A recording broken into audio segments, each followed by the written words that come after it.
after that first period when I saw the first Americans being killed, I went on to cover Vietnam.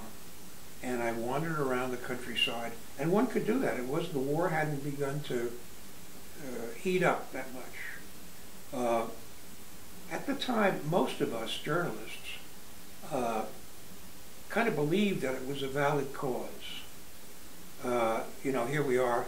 We were products of the Cold War. We thought, that we were going to stop communism in Asia, and all these things that turned out to be completely false.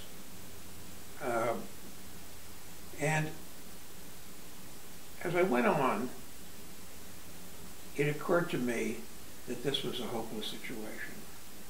That, for one thing, we were supporting a government in Vietnam that was run by its president, a man called Ngo Dinh Diem, who was really quite hopeless and incompetent. I used to see a lot of him, and I'd go to see him. He was always fastidiously dressed in a white sharkskin suit. He smoked like a chimney, and he babbled on and talked and talked and talked, but he had no sense of what was going on. He never went out in the countryside. He never went on. And eventually, when his own people, his own army, and a lot of his civilian supporters began to see that this was a hopeless situation, they began to plot against him.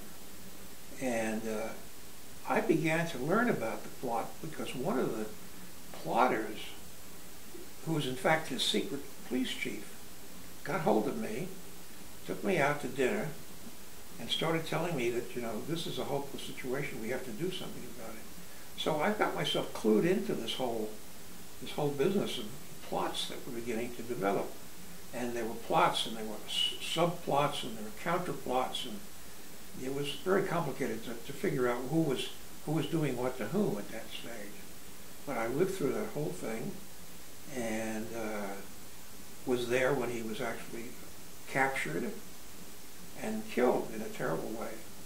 And one of my best sources at the time was a CIA guy who was clued into the plotters, and he and I used to go out drinking a lot, and he would tell me all these stories about this.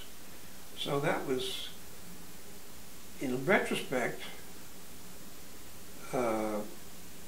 maybe, as one of the CIA guys later said to me, maybe that was a time when, after Diem was killed, we should have just got out of Vietnam, because the rest of it was downhill.